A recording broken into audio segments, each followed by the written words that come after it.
నమస్తే, welcome to our channel. నేడు తెలంగాణ రాష్ట్రంలో కాంగ్రెస్ ప్రభుత్వం ఏర్పడిన తర్వాత ప్రజాపాలన ఇందిరమ్మ రాజ్యం తీసుకొచ్చామని చెప్పి గొప్పగా చెప్పుకునే ఈ ప్రభుత్వము నేడు రాజ్యానికి సంబంధించి తెలంగాణ రాష్ట్ర సింబల్కి సంబంధించి మారుస్తామని చర్చలు అయితే నడుస్తూ ఉన్నాయి. సో ఇదే అంశం పైన మనతో మాట్లాడడానికి ఉద్యమకారుడు, సోషల్ అనలిస్ట్ గాదే ఇన్నయ్య గారు ఉన్నారు. వారితో మాట్లాడి మరిన్ని విషయాలు తెలుసుకునే ప్రయత్నం చేద్దాం. నమస్తే సార్.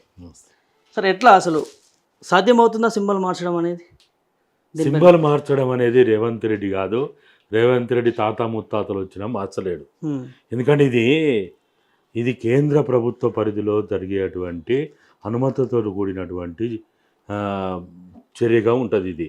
ఇది ఏదో రేవంత్ రెడ్డి, ఉత్తమ్ రెడ్డి, ఆ రెడ్డి, ఈ రెడ్డి, లేకపోతే ఇన్నయ్య అనుకుంటానో, కోదండరామ్ అనుకుంటానో, లేకపోతే కేసీఆర్ అనుకుంటానో జరిగేది కాదు. ఎప్పుడు కూడా మన రాజ్యాంగం ప్రకారము ఫెడరల్ వ్యవస్థలో కొన్నేమో రాష్ట్రాలకు అనుమతులు అవకాశాలు ఉంటాయి, నిర్ణయాలు తీసుకోవడానికి. కొన్నేమో కేంద్రానికి అనుమతులు మనం అడిగి తీసుకొని అమలు చేసేటువంటివి ఉంటాయి. కాబట్టి తెలంగాణ రాష్ట్రానికి సంబంధించినటువంటి ఏదైతే మన చిహ్నంగా ఉన్నటువంటి మనం ప్రతి చోట మనం ఏదైతే ఏర్పాటు చేస్తామో, లెటర్ హ్యాడ్లు కావచ్చు, ప్రభుత్వానికి ద్వారా విడుదలయ్యేటువంటి ప్రతి జీవోలు కావచ్చు, సర్క్యులర్లు కావచ్చు, లేకపోతే ఏదైనా కావచ్చు, అది ఉంటేనే ఆ రాష్ట్రం ద్వారా విడుదలైనటువంటి నిర్ణయాలకి ఆమోదం. నువ్వు చీఫ్ సెక్రటరీ సంతకం చేసినా, డీజీపీ సంతకం చేసినా, ఆ లోగో కనుక లేకపోతే అది ఇన్వాలిడ్ అన్నట్టు. అది మన సిస్టంలో ఉన్నటువంటి సాంప్రదాయం కావచ్చు, లేకపోతే రూల్స్ అండ్ రెగ్యులేషన్స్ కావచ్చు. కాన్స్టిట్యూషన్లో ఇది ఉండకపోవచ్చు. కాన్స్టిట్యూషన్ ఎప్పుడు కూడా ద్వారా ఏం చేస్తామంటే, మనకున్న ఆర్టికల్స్ ద్వారా రూల్స్ని ఫ్రేమ్ చేసుకుంటాం. రూల్స్లో ఏం పెట్టిందంటే, ఖచ్చితంగా దీనికి సంబంధించినటువంటి ఏదైనా మార్పులు చేర్పులు చేస్తే, దాంట్లో ఉన్నటువంటి అంతర్లీనంగా ఉన్నటువంటిది ఏదైనా చేస్తే, ఇప్పుడు సింపుల్ అన్న, మీకు అందరికీ తెలుసు, ఒక పార్టీ రిజిస్ట్రేషన్ అప్పుడు ఏం చేస్తుంది? పేరు, లోగో, జెండా అన్నీ కూడా ఎలక్షన్ కమిషన్ దగ్గర సమర్పించి అక్కడి నుంచి అనుమతి తీసుకుంటారు. జెండా మార్చాలన్నా, జెండాలో ఉన్న రంగులు మార్చాలన్నా, జెండాలో ఉన్నటువంటి ఏ రకమైనటువంటి గీతలు కావచ్చు, బొమ్మలు కావచ్చు, ఏవి మార్చాలన్నా ఎలక్షన్ కమిషన్ అనుమతి తీసుకుంటేనే అది అప్పుడు వ్యాలిడ్ అవుతుంది. అట్లనే ప్రతి రాష్ట్ర ప్రభుత్వం యొక్క లోగో మార్చాలంటే రాష్ట్ర క్యాబినెట్ నిర్ణయం ద్వారా జరగదు. అది ఖచ్చితంగా కేంద్ర ప్రభుత్వ అనుమతి ద్వారా మాత్రమే జరుగుతుంది. మీరో నేనో, మీ పేరు తెలియదు నాకు, ప్రభాకర్ గారు కనుక హైకోర్టులో పిటిషన్ వేసి, తెలంగాణ హైకోర్టులో పిటిషన్ వేస్తే 1 గంట చాలు, ప్రభుత్వానికి వెంటనే ఆదేశాలు ఇస్తారు. ఇట్లా చేయడానికి వీల్లేదు, మరి మీరు ప్రభుత్వంలో ఉన్న అధికారులు, చీఫ్ సెక్రటరీ ఏం చేస్తున్నాడు అని చీఫ్ సెక్రటరీ పార్టీ చేసి. ఎందుకంటే ఎప్పుడు కూడా ఏ మార్పులు చేయాలన్నా కానీ ముఖ్యమంత్రి సంతకం ఉండదు, చీఫ్ సెక్రటరీ సంతకం ఉంటుంది. చీఫ్ సెక్రటరీ కనుక మీరు పార్టీని చేసి ఒక పిటిషన్ పడేయండి, గంట చాలు, వెంటనే ఆర్డర్స్ వస్తాయి. కాబట్టి ఇప్పుడున్న పరిస్థితులలో, ఎట్టి పరిస్థితులలో కూడా పాట మార్చుకోవచ్చు, లేకపోతే విగ్రహాలు మార్చుకోవచ్చు. టీఎస్ని చేసి టీజీ చేయొచ్చు, టీజీ చేసి టీఎస్ని చేయొచ్చు. కానీ మనకున్నటువంటి భారత రాజ్యాంగం ద్వారా ఉన్నటువంటి ఆర్టికల్స్ ప్రకారము కొన్ని మాత్రమే మనం చేయగలుగుతాం. మనం ఇంకా ఇప్పుడు ఇక్కడ చూసినాం కదా, 10 జిల్లాలను తీసి 33 జిల్లాలు చేస్తే అనుమతులు రావడానికి ఎంత టైం పట్టింది? ఐఏఎస్లనే కేటాయించాలి. ఇప్పటికీ మనకు కావాల్సినంత 33 జిల్లాలకు కావాల్సినంత ఐఏఎస్లనే ఇంకా కేటాయించలే. ఉత్తరే చెయ్యరు. నా ముఖ్యమంత్రి నాకు అర్ధరాత్రి కల వచ్చింది, నాకు ఏదో అయింది, నేను అది చేస్తా, నేను ఇది చేస్తా, నా భార్య చెప్పింది, లేకపోతే ఇంకెవరో చెప్పిండ్రు, నేను అట్లా చేస్తా ఇట్లా చేస్తా అంటే నడవదు. ఇది ఒక చట్టం ఉంటుంది. నీకు అనుకున్న వాళ్ళకి కాంట్రాక్ట్ ఇప్పగలుగుతావు కావచ్చు, నువ్వు అనుకున్న వాళ్ళకి పదవులు ఇవ్వగలుగుతావు కావచ్చు, నువ్వు అనుకున్న వాళ్ళకి ఇంకేదైనా చేయగలుగుతావు కావచ్చు.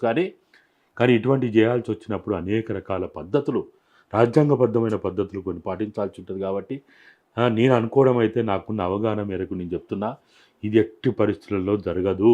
మరి ఒకవేళ దీని వెనక బీజేపీ కనుక కుట్ర చేసి, ఎందుకంటే ఇప్పుడు చార్మినార్ ఉంచడం వాళ్ళకి ఇష్టం లేదు బీజేపీకి, మరి చార్మినార్ని తొలగించి కాకతీయని ఒక్కటి ఉంచితే గొడవ అవుతుంది, దీన్ని ఎటేటో పోతుందని కనుక అనుకుంటే రెండు తొలగిస్తే ఏ గొడవ లేదని కనుక వాళ్ళు అనుకొని మొదలే ఒక రకమైనటువంటి ఒప్పందం కనుక కాంగ్రెస్ ముఖ్యమంత్రిగా ఉన్న రేవంత్ రెడ్డికి అమిత్ షాకో మోడీకో ఏమన్నా సంబంధం ఏమన్నా అంతర్గత చర్చలు రహస్య ఒప్పందాలు జరిగితే 2 రోజులు అనుమతి వస్తుంది.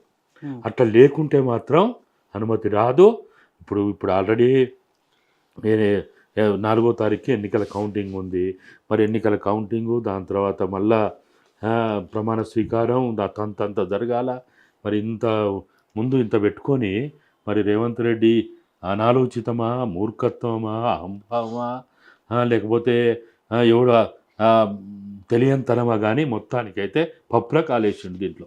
అంటే ఒక అంశం చూస్తే రేవంత్ రెడ్డి మొన్నటి వరకు మోదీని బడే బాయ్ అనడము, దాంతోపాటు ఇటు రాష్ట్రంలో వివిధ సంక్షేమ పథకాలు అమలు చేస్తామని చెప్పి కొన్ని వరకే అమలు జరగడం, అంటే ఇవన్నీ చూస్తూ ఉంటే ఈ పార్టీ ఏదైతే కాంగ్రెస్ ప్రభుత్వం అధికారంలోకి వచ్చిన తర్వాత సింబల్ చేంజ్ చేయడం పైన వేరే కోణం ఏముండొచ్చు ఇంకా, అంటే దీనిపైన మీరు ఏం చెప్తారు? అంటే వాస్తవంగా ఇప్పుడైతే దీన్ని నేను అనుకోవడం అయితే రాష్ట్రంలో ఉన్నటువంటి ప్రధాన సమస్యలని పక్కదారి పట్టియడానికి తీసుకొచ్చినటువంటి ఒక పనికి మాలిన చర్చ అని నేను అనుకుంటున్నా. ఇప్పుడు ఇక్కడ వాళ్ళు 6 గ్యారెంటీల రూపంలో ఉన్న 13 గ్యారెంటీలు దాని మీద ఇప్పటివరకు ఆల్ లేదు, సూల్ లేదు, దాని మీద అమలు లేదు, ఎక్కడ ఏం లేదు. ఏదో 2 చూయించిండు. ఒకటేమో ఉచిత ప్రయాణం అనేది ఒకటి, 2 అదే విద్యుత్ సంబంధించి అన్నారు. అది అప్పు చేసి పప్పు కూడా పెట్టినట్టే. ఈయన డబ్బులు కట్టేది కాదు, డబ్బులు ఇచ్చేది కాదు, అప్పుల కుంపడి పెరుగుతూ పోతున్నది. ఆర్టీసీ కడుతుండ ఆయన డబ్బులు. ఇప్పుడు ఇది ఎప్పుడు జనవరి నుంచి ప్రారంభమైంది ప్రయాణం, ఉచిత ప్రయాణం. మరి జనవరి నెల ఆర్టీసీ కట్టాల్సిన డబ్బులు కట్టిండా? ఫిబ్రవరి కట్టిండా? మార్చి కట్టిండా? ఏప్రిల్ కట్టిండా? అట్లనే విద్యుత్ బిల్లులు ఏమైనా కట్టిండా? ఆల్రెడీ 83,000 కోట్ల అప్పు ఉందని ఒక పెట్టుకుంటూ శాసనసభలోనే వైట్ పేపర్ రూపంలో ఇచ్చి మరి ఇప్పుడు ఇంకా అదనంగా విద్యుత్ బోర్డుకు అప్పులు చేస్తూ ఏం చేయదలుచుకున్నారు? గ్యాస్ సిలిండర్ కథ ఏందో మనం చూసినాం. మీరు మొదలేమో 500 మీరు 500 ఇవ్వాల్సిన అవసరం లేదు, మేమే ఇస్తాము, మీరు పోయి మిగతా డబ్బులు 500 మిగతా డబ్బులు కట్టి సిలిండర్ తెచ్చుకోమన్నారు. మొన్న ఏం చెప్పిండ్రు? మీరు మొత్తం డబ్బులు కట్టండి, మీ అకౌంట్లలో తర్వాత ఇస్తాము, డబ్బులు పడతాయి అన్నారు.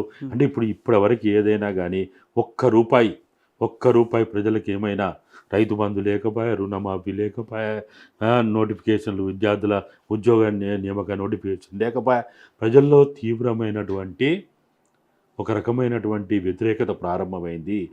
ఇప్పుడు వచ్చినటువంటి ఈ వ్యతిరేకతని పక్కదారి పట్టియడానికి పాత అంటే వాళ్ళు ఇచ్చినట్టు 6 గ్యారెంటీల రూపంలో ఉన్న 13 గ్యారెంటీలు కావచ్చు, డిక్లరేషన్లు కావచ్చు, అవన్నీ పక్కన పెట్టి మొన్న లోక్సభ ఎన్నికల సందర్భంలో కూడా మళ్ళా లేనిపోని హామీలన్నీ మళ్ళీ ఇచ్చాయి.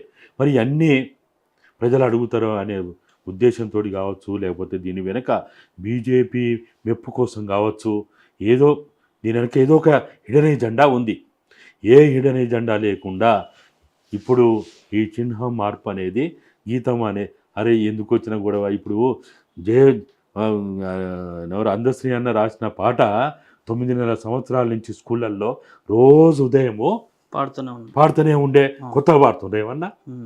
అదేమన్నా కొత్తగా ప్రజలకి పిల్లలు ఇప్పటికి కూడా పిల్లలైతే రోజు స్కూల్ టైం అదే మార్నింగ్ ప్రేయర్ అప్పుడు పాడుతూనే ఉన్నారు, పెడుతూనే ఉన్నారు. కొత్తది ఏముంది దాంట్లో? ఇవాళ ఎవరో పెద్ద అంతర్జాతీయ ప్రఖ్యాతిగాంచిన ఆయన ఎవరినో పట్టుకొచ్చి వివాదం సృష్టించి దాని మీద ఒక లేనిపోని చర్చ పెట్టి గందరగోళం చేసి ఎందుకు వచ్చిన కూడా ఇదంతా? ఇప్పుడు టీఎస్ని తీసి టీజీ పెట్టిండు. తెలంగాణ విద్యార్థులకు కానీ, నిరుద్యోగులకు కానీ, రైతులకు కానీ, కార్మికులకు కానీ, మీలాంటి జర్నలిస్టులకు కానీ, లాయర్లకు కానీ, యువకులకు కానీ, మహిళలకు కానీ ఏమన్నా లాభం జరిగిందా? మీకు ఏమైనా జరిగిందా? టీఎస్ తీసి టీజీ పెడితే ఇంకా డబ్బులు ఖర్చు అయినాయి. మీ బండ్ల మీద మొత్తం మళ్ళా నేమ్ ప్లేట్ మార్చుకోవడము, లేకపోతే ఇంకెక్కడైనా తెలంగాణ స్టేట్ అని రాష్ట్రం దాన్ని మార్చుకోవడం, విజిటింగ్ కార్డు మార్చుకోవడం మీకు అదనంగా ఖర్చు అయింది. మీ జీవితంలో ఏమైనా మార్పు వచ్చిందా? మీ కూరగాయల ధర దిగినాయా? మీ బియ్యం ధర దిగిందా? మీ గ్యాస్ ధర దిగిందా? మీ మొత్తం మీ జీవితంలో ఏమైనా మార్పు వచ్చిందా? ఏం మార్పు రాలే కదా. ప్రజాపాలన తీసుకొచ్చినాము, మెరుగైన పాలన చేస్తున్నాము, మార్పు మార్పు మార్పు అని పదే విన్నాం. అంటే మార్పు అంటే టీఎస్‌ని టీజీగా చేయడమా? లేకపోతే ఈ ఏదైతే సింబల్ ఉందో సింబల్‌ని చేంజ్ చేయడమా? లేకపోతే తెలంగాణ తల్లి విగ్రహాన్ని మార్చడమా? ఏం చెప్తారు సార్ కాంగ్రెస్ తెచ్చిన మార్పు? నేను అదే అంటున్నా. హ్మ్. నేను పదే పదే చెప్పేది వాళ్ళు టీఎస్‌ని తీసి డీజేని పెట్టినా, విగ్రహాల్లో మార్పు చేసినా, లోగోలో మార్పులు చేసినా, పాటలో మార్పులు చేసి ఏమి చేసినా గానీ తెలంగాణ 4,00,00,000 ప్రజల జీవితాల్లో ఏమైనా మార్పొచ్చిందా? హ్మ్. మార్పొస్తే ఏం మార్పొచ్చిందో జెప్పాలి. హ్మ్. ముఖ్యమంత్రి మైక్ పట్టుకుంటే గంటల కొద్దీ మాట్లాడతాడు గదా! మరి చెప్పు. టీఎస్‌ని తీసి టీజీ పెడితే ఇగో గీ మార్పొచ్చింది. గీ రైతులకు ఈ మార్పొచ్చింది. ఈ కార్మికులకు మార్పొచ్చింది. ఈ విద్యార్థులకి ఈ మార్పొచ్చింది. ఈ జర్నలిస్టులకి, లాయర్లకి, లేకపోతే ఈ విద్యార్థులకి, ఈ నిరుద్యోగులకి ఈ మార్పొచ్చింది. మరి నాకైతే ఇప్పటివరకు మార్పు ఏం కనపడలేదు. హ్మ్. ఇప్పటివరకు నేను చూసిన కాడికి, నేను తిరిగిన కాడికి, నేను గ్రామీణ ప్రాంతాలు, ఆదివాసీ ప్రాంతాలు, అటవీ ప్రాంతము, మైదాన ప్రాంతము, దాదాపుగా తెలంగాణలో ఉన్న ఇప్పుడున్న కొత్త 33 జిల్లాలు అంతటా కూడా మాకున్న పరిచయాల మేరకు నేను తెలుసుకుంటున్నా. పేరు మార్పు వల్ల ప్రజల జీవితాల్లో మార్పు రాలేదు. మూ ఒక్క పూట తినేటోడికి 2 పూట్ల బువ్వైతే దొరకలే. హ్మ్. ఆ! అవును. లేకపోతే 10,000 జీతమోనికి 15,000 జీతం ఏం రాలే. హ్మ్. నువ్వు చూసా సార్. గిట్టుబాటు ధరలు ఏం పెరగలే. హ్మ్. 10 క్వింటాల దిగుబడి వచ్చే కాడ 15 క్వింటాల దిగుబడి ఏం రాలే. ఎవరి జీవితాల్లో మార్పొచ్చింది? ఇప్పుడు పాటనేమో జేస్తావు. లేకపోతే లోగోలో ఏదో మార్పు తీసుకొస్తావు. అసలు ఈ లోగో ఎంతమందికి తెలుసు? ఎవరికి తెలుసు? ప్రజలకి ఈ రాష్ట్రంలో ఉన్న 4,00,00,000 మందిలో 3,500,00,000 మందికి ఈ లోగో అసలు ఎట్లుంటదో, ఏందో, దాని అర్థం ఏందో ఎవరికి తెలుసు? ఎవరికి పట్టింపు? పొద్దున్న లేస్తే నా బతికేంది? నా వ్యవసాయం ఏంది? నా అరకేంది? నా పశువులేంది? నా మేకలేంది? నా బర్రెలేంది? నా భూమి ఏంది? ఆ! నా వానొస్త ఇప్పుడు వానికి అర్థొచ్చింది. వర్షం వత్తదా? రాదా? ఇత్తనాలు ఎక్కడ తెచ్చుకోవాలి? ఎరువులు ఎక్కడ తెచ్చుకోవాలి? నా దున్నకం ఏంది? అప్పులు ఎట్లా తెచ్చుకోవాలి? బ్యాంకులోకి పోతే నాకేమన్నా లోన్లు దొరుకుతాయా లేవా? గీ ఆలోచనలో ఉంటాం గానీ, నిరుద్యోగులేమో నాకు జాబ్ క్యాలెండర్ అన్నారు. ఏమన్నా నోటిఫికేషన్లు వస్తాయా? రావా? వస్తే ఎప్పుడొస్తాయి? గీ ఆలోచనలో ఉన్నారు గానీ, విద్యారంగంలో ఏమన్నా మార్పొచ్చిందా? టీఎస్‌ని తీసి టీజీ పెడితే విద్యారంగంలో ఏమైనా మార్పొచ్చిందా? వైద్య రంగంలో ఏమైనా మార్పొచ్చిందా? ఉపాధి రంగంలో ఏమైనా మార్పొచ్చిందా? సంపద పరిరక్షణలో మార్పొచ్చిందా? ఇప్పుడు నా టీఎస్ తీసి టీజీ పెట్టినావు. నా ఆత్మగౌరవానికి ఏమైనా గొప్పతనం వచ్చిందా? నా ఆత్మగౌరవాన్ని ఒకవైపు దిగజారుస్తూ, నన్ను ఒకవైపు తాకట్టు పెడుతూ, ఈ పేరు మార్చి, బొమ్మలు మార్చి, లేకపోతే ఏదో చేసి ఇదంతా కూడా ఏందంటే ఒక కుట్రల భాగంగా ఒక ఇడన ఎజెండాతోటి ప్రధాన సమస్యలని పక్కదారి పట్టియడానికి అప్రధానమైనటువంటి విషయాలన్నీ ముందుకు తెచ్చి ఇప్పుడు మనం అందరం ఏం చేస్తున్నాం? ఇప్పుడు ఊర్లలో చూస్తాం. ఓ పిచ్చోడు వచ్చి ఊర బజార్లలో ఎగురుతుంటే అందరూ ఆ పిచ్చోడి గురించే మాట్లాడుకుంటారు.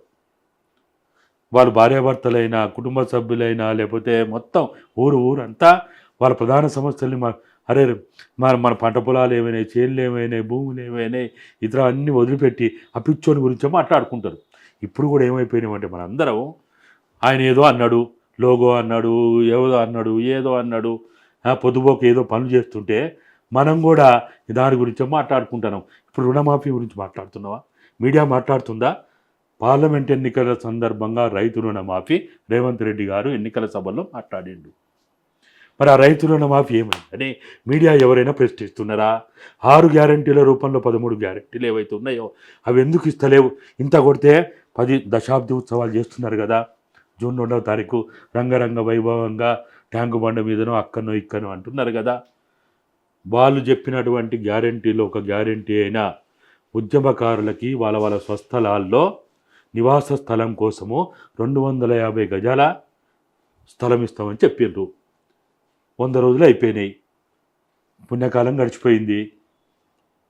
ఉత్సవాలు జరగబోతున్నాయి. 250 గజాల భూమి గురించి ఏ మీడియాలోనైనా చర్చ ఎందుకు పెడతలేరు? ఎందుకు పెడతలేరు అనేది నా ప్రశ్న. పెట్టాలా కదా!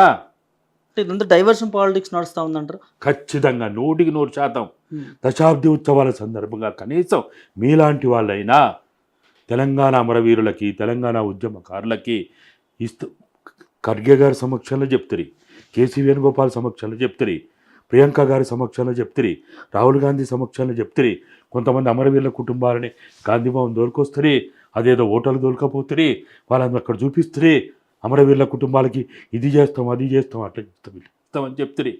మరి 100 రోజులు అయిపోయా, అది అయిపోయా, ఇది అయిపోయా, మరి ఉత్సవాలు చేసుకోబోతున్నావు. మరి అమరవీరుల కుటుంబాల గురించి నువ్వేం చేసినావో ఎందుకు చర్చ పెడతలేరు?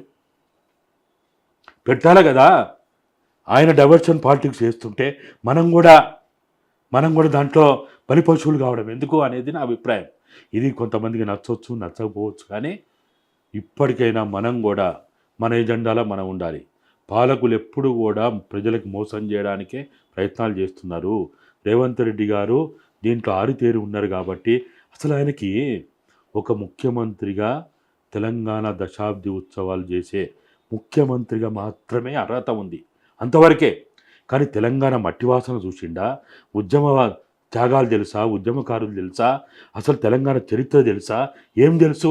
వాళ్ళు వీళ్ళు వచ్చి రాసిస్తే చెప్తే దాన్ని యాసని ప్రాసని కలిపి మైకుల ముందు మాట్లాడడం పెద్ద గొప్పనా? అదిరిచ్చి బెదిరించి మీడియా వాళ్ళని మాట్లాడితే ప్రశ్నలు అడిగితే ఒకటి అడిగితే ఒకటి చెప్పడం పెద్ద గొప్పనా?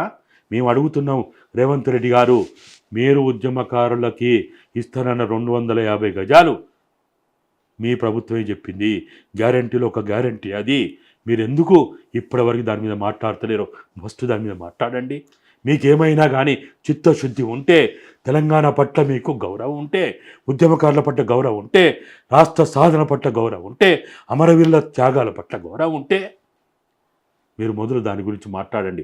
అమరవీరుల కుటుంబాలు బిచ్చం పెట్టుకొని తిరుగుతున్నారు. రేవంత్ రెడ్డి గారు దశాబ్ది ఉత్సవాలతోటి కోట్ల రూపాయలు ఖర్చు పెట్టి మీ ఫ్లెక్సీలు పెట్టుకొని మీ మీడియా ద్వారా మీరు ప్రచారం చేయించుకోవడం కాదు, టపాసులు కాల్చడం కాదు, అది గొప్పతనం కాదు. ఎవడైనా చేస్తాడు ఆ పని. తెలంగాణ ముఖ్యమంత్రిగా ఉండే మీరు చేయాల్సిన పని ఇదా? మీకు గత ప్రభుత్వానికి తేడా ఏంది? ఉద్యమకారులకు మీకు కూడా ఆహ్వానిస్తామని చెప్తా ఉన్నారు కదా సార్. మేమేమంటున్నామంటే గాదయిన్నో కోదండరామునో ఇంకోనో ఆహ్వానించుడు కాదు. మేము చాలా స్పష్టంగా చెప్తున్నాం. ఇవాళ ఈ ఎమ్మెల్యేలైనా మంత్రులైనా ముఖ్యమంత్రులైనా తెలంగాణ త్యాగాల ద్వారా ఏర్పడ్డ కుర్చీలలో కూర్చున్నారు. వాళ్ళు తినే తిండి ఆ త్యాగాల రక్త కూడది. వాళ్ళు దాగే నీళ్లు ఆ చెమట చుక్కల యొక్క ఫలితం అది. తెలంగాణ త్యాగదనులను పట్టించుకోరు. ఇవాళ తెలంగాణ అమరవీరుల కుటుంబాలు బిచ్చమెత్తుకొని తిరుగుతుంటే సిగ్గు లేదా మనకి? మనం 3 పూటలు తింటున్నాం.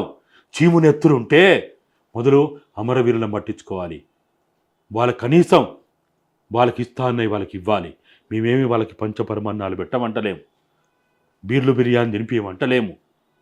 వాళ్ళకి ఏదైతే కనీస అవసరాలు ఉన్నాయో అవి తీర్చమని అడుగుతున్నాం. వృద్ధాప్యంలో ఉన్న తల్లిదండ్రులు పెరిగిన బిడ్డ కోల్పోయి దిక్కుదోతని స్థితిలో ఉంటే వాళ్ళు ఎవడు పట్టించుకోవద్దా? ఏం అర్హత ఉంది మీకు తెలంగాణ దశాబ్ది ఉత్సవాలు చేయడానికి? అమరవీరులు అవసరం లేదు, ఉద్యమకారులు అవసరం లేదు, నెలల కొద్ది జైళ్ళల్లో ఉన్న వాళ్ళ అవసరం లేదు. ఆర్థికంగా నష్టపోయిండు, వయసు ద్వారా నష్టపోయిండు, విద్యాపరంగా నష్టపోయిండు, ఉద్యోగాల ద్వారా నష్టపోయిండు. వాళ్ళు ఎవ్వరు మీకు అవసరం లేదు. అంటే ప్రతి ఒక్క ఉద్యమకారులను పిలిపించి మేము సన్మానం చేస్తాము ఈ దశాబ్ది ఉత్సవాలు అని చెప్పి ముఖ్యమంత్రి రేవంత్ రెడ్డి గారు చెప్తా ఉన్నారు కదా సార్. దానికి ఏం చెప్తారు? మీకేమైనా లిస్ట్ ఇచ్చిండ్రా? మీకేమన్నా మీడియాకి ఏమన్నా ఇచ్చిండ్రా? ఇస్తే చూద్దాం. వాళ్ళు ఇచ్చిన లిస్టులో ఎవడు ఉద్యమకారుడో. రేవంత్ నిర్ణయిస్తే ఉద్యమకారుడు కాదు, పొంగులేటి నిర్ణయిస్తే ఉద్యమకారుడు కాదు, బట్టి గారు నిర్ణయిస్తే ఉద్యమకారుడు కాదు, కాంగ్రెస్ పార్టీ గాంధీ భవన్లో లిస్టు తయారు చేస్తే కాదు. ఇది ప్రభుత్వ ప్రోగ్రాం, ఇది పార్టీ ప్రోగ్రాం కాదు. తెలంగాణ తెచ్చింది ఒక్క పార్టీ కాదు, ఒక్క జెండా కాదు, ఒక్క నాయకుడు కాదు, ఒక్క కులం కాదు, ఒక్క మతం కాదు. కోటికి లేని వాళ్ళు మొదలుకొని కోటీశ్వర్ల దాకా ఉన్న బిచ్చగాళ్ళు మొదలుకొని ఉన్నత వర్గాల వరకు ఉన్నటువంటి 4 కోట్ల సమస్త సమాజము ఒక మిలియన్ మార్చ్ ద్వారా, ఒక వంట వార్పు ద్వారా, ఒక సాగరహారం ద్వారా, ఒక సకల జనుల సమ్మె ద్వారా మేము తెలంగాణ భూమి పుత్రుడు అనుకున్న ప్రతి ఒక్కరూ తెలంగాణ కోసం త్యాగాలు చేసిండ్రు, ఉద్యమాలు చేసిండ్రు. వాళ్ళందరి సమిష్టి ద్వారా వచ్చింది. మరి మా లిస్ట్ ఇస్తే మేము కూడా చూస్తాం. మాకు కూడా తెలుసు కదా ఆయన తెలంగాణ ఉద్యమంలో ఏనాడు లేడు. మేమైతే 90 నుంచి ఉన్నాం. 90 నుంచి మాకు ప్రతి ఒక్కరు తెలుసు. ఒకవేళ మాకు తెలియకపోతే తెలుసుకుంటాం కదా. మేము అదే చెప్తున్నాం. ఇది కాంగ్రెస్ పార్టీ ప్రోగ్రాంగా చేయొద్దు.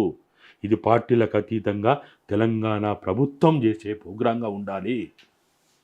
తెలంగాణ ప్రభుత్వం చేసే ప్రోగ్రాము తెలంగాణ రాష్ట్ర సాధకులు పార్టీలకు అతీతంగా, జెండాలకు అతీతంగా, కులాలకు అతీతంగా, మతాలకు అతీతంగా, కమ్యూనిస్టులు ఉన్నారు, నక్సలైట్లు ఉన్నారు, బీఎస్పీ వాళ్ళు ఉన్నారు, బీజేపీ వాళ్ళు ఉన్నారు, లేకపోతే అన్ని పార్టీల వాళ్ళు. ఇప్పుడు టీఆర్ఎస్, ఈరోజున్న బీఆర్ఎస్ తెలంగాణ ఉద్యమంలో ఉంది కదా, తెలంగాణ రాష్ట్ర సాధనలో క్రియాశీల పాత్ర పోషించింది కదా. మరి వాళ్ళని కూడా భాగస్వామ్యం చేయాలి కదా. కాబట్టి ఇది మీకు కనుక లిస్ట్ వస్తే మాకు కూడా ఇవ్వండి, మేము కూడా చూస్తాం. ఆ లిస్టు చూసిన తర్వాత దీంట్లో ఎవరు ఉద్యమకారులు ఉన్నారు, ఎవరు ఉద్యమకారులు లేరు, ఎవరు త్యాగదనులు ఉన్నారో మనం చూసిన తర్వాత తెలంగాణ త్యాగదనులను, ముఖ్యంగా అమరవీరుల కుటుంబాలని కనుక వీళ్ళు గుర్తించి గౌరవిస్తే మేము ఖచ్చితంగా మేము ఈ ప్రోగ్రామ్ ఇప్పుడు సోనియా గాంధీ గారు వాళ్ళని పిలవడము, లేకపోతే బీజేపీలో ఉన్న సుష్మా స్వరాజ్ గారు అంటే ఇప్పుడు లేరు, వారు లేరు. కానీ ఆ రోజున్న స్పీకర్ గారు ఉన్నారు, ఆ రోజున్న బీజేపీలో ఉన్న ప్రముఖ నాయకులు కూడా కొంతమంది దీనికోసం ప్రయత్నం చేసిన వాళ్ళు ఉన్నారు.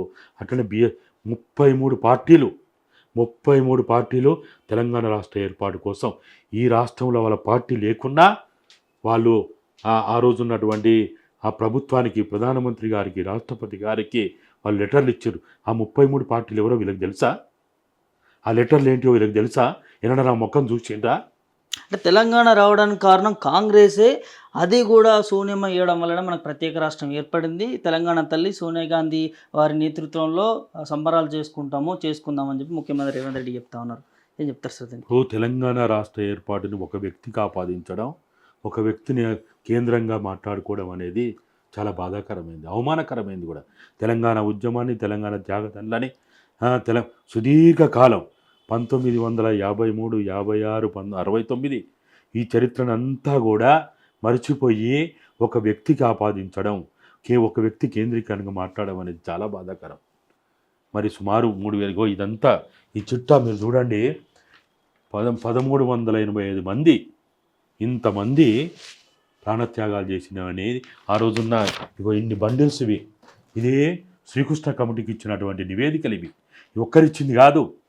నేను కాంగ్రెస్ పార్టీ ఇచ్చింది, ఆ రోజున్న టీఆర్ఎస్ ఇచ్చింది, జేఏసీలు ఇచ్చినాయి, అన్ని రకాలైనటువంటి జేఏసీలు ఇవన్నీ ఇచ్చినాయి. మరి ఇంతమంది త్యాగాలని ఆ రోజు శ్రీకృష్ణ కమిటీ ముందు పెట్టి ఇవాళ ఒక్క సోనియా గాంధీ గారు అంటే మాలాంటి వాళ్ళకి ఎంత బాధ అనిపిస్తుంది. నేను అందుకనే అంటున్నా, మీరు మాట్లాడుతున్నప్పుడు ఒళ్ళు దగ్గర పెట్టుకొని మాట్లాడండి. మీకు సోనియా గాంధీ గారిని మీరు పొగుడుకోండి, లేకపోతే బీజేపీ వాళ్ళు మీ పార్టీని పొగుడుకోండి, బీఆర్ఎస్ వాళ్ళు మీ పార్టీని పొగుడుకోండి. కానీ తెలంగాణ రాష్ట్ర సాధన ఒక వ్యక్తి ద్వారా వచ్చిందో, ఒక పార్టీ ద్వారా వచ్చిందో అని చెప్తే మరి ఇంతమంది వాళ్ళు ప్రాణత్యాగాలు చేసిన దానికి విలువలేదా? అమ్మ అనే పిలుపుని నోచుకోకుండా బగబగమండే మంటల్లో ఆహుతైనటువంటి ఆ యువకుల ప్రాణాలు తిరిగి ఇవ్వగలుగుతామా? పురుగు మందును పెరుగన్నంగా స్వీకరించి జై తెలంగాణ అంటూ వీరమరణం చెందిన ఆ వీర నారీమణులని మనం తిరిగి ఇవ్వగలుగుతామా తల్లిదండ్రులకి? కాబట్టి ఈ మాట్లాడే వాళ్ళకి నిజంగా మెదడుంటే ఇట్లా మాట్లాడరు, మనసుంటే మాట్లాడరు. మనసు లేక, మెదడు లేక, పిచ్చి లేచి అహంకారంతో మాట్లాడే వాళ్ళు మాట్లాడుతున్నారు. కానీ అట్లా మాట్లాడడం సరి అయింది కాదు. అది అందుకని అంటున్నా పదే మీరు ఏం చేయకున్నా పర్వాలేదు, కానీ దయచేసి తెలంగాణ అమరవీరులని, తెలంగాణ త్యాగదనులని మీరు అవమానపరచొద్దు. అవమానపరిచే హక్కు మీకు లేదు. మీరు చరిత్రలో ఇట్లే చేసుకుంటా పోతే చరిత్ర కాలగర్భంలో గడిచిపోతారు. ఖబర్దార్ నాయకులారా, మేము హెచ్చరిక చేస్తున్నాం. మీరు ఇప్పటికైనా మీరు పొగడదలుచుకుంటే మీ నాయకులను ఎంత పొగుడుకోండి, మీ పార్టీని పొగుడుకోండి, మీరు ఆడంబరాలు చేసుకోండి, ఏమన్నా చేసుకోండి. కానీ తెలంగాణ రాష్ట్ర సాధన ఏర్పాటు అనేది ఒక వ్యక్తి ద్వారానో, ఒక పార్టీ ద్వారానో జరిగింది కాదు. ఆ రోజు పార్లమెంటులో కాంగ్రెస్ పార్టీ ఒక్కటి వాళ్ళ ఎంపీలు చేస్తే వచ్చిందా? బీజేపీ వాళ్ళు లేరా? 33 పార్టీలు వాళ్ళకి సంబంధించిన ఎంపీలు అక్కడ వాళ్ళు రాష్ట్ర ఏర్పాటు బిల్లు కోసం వాళ్ళు అక్కడ మద్దతు ఇచ్చారు. మరి వాళ్ళందరూ ఎందుకు ఇంత పనికిమాల మాటలు? ఎవరన్నా తెలిస్తే ఏమో తెలంగాణకి కృతజ్ఞతాభావం లేదా అనుకుంటారు. మనం కనీసం ఒక్క గ్లాస్ మంచినీళ్ళు ఇస్తేనే మనం జీవితాంతం తలుసుకుంటాం. ఆపదల్లో ఉన్నప్పుడు ఒక్కసారి ఆదుకుంటే జీవితాంతం తలుసుకుంటాం.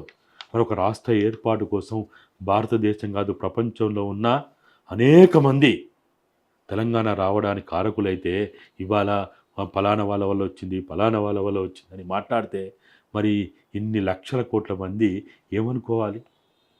వాళ్ళ కష్టార్జితం, వాళ్ళ త్యాగం, వాళ్ళ డబ్బు, వాళ్ళ సమయము, వాళ్ళ వయస్సు ఇంత కూడా తెలంగాణ కోసం పెట్టిన వాళ్ళు ఇవన్నీ కాకుండా త్యాగదనులు. కాబట్టి దయచేసి మీ ప్రభుత్వానికి హెచ్చరిక చేస్తున్నాం, మేము డిమాండ్ చేస్తున్నాం. మీరు మీ సోనియా గాంధీ గారు పిలుచుకుంటారా, ఇంకెవరు పిలుచుకుంటారా, మీరు పిలుచుకోండి, అది మీ ఇష్టం. అది కానీ తెలంగాణ రాష్ట్ర సాధన మాట్లాడుతున్నప్పుడు, ఆ చరిత్ర మాట్లాడుతున్నప్పుడు చరిత్రను వక్రీకరించిందనుకో మీరు చరిత్ర కాలగర్భాన కలిసిపోతారు. మాలాంటి వాళ్ళం మాత్రం మేము ఇంకా బతుకున్నాం, చచ్చిపోలే. చరిత్ర తెలిసిన వాళ్ళం, మీ అందరి భాగోతం తెలిసిన వాళ్ళం. మేము మీ రాజకీయ జీవితం అంతా కూడా మీ ఆటుపోట్లు, మీ బతుకంతా మాకు తెలుసు. కాబట్టి ఒళ్ళు దగ్గర పెట్టుకొని మాట్లాడండి అని హెచ్చరిక చేస్తున్నాం.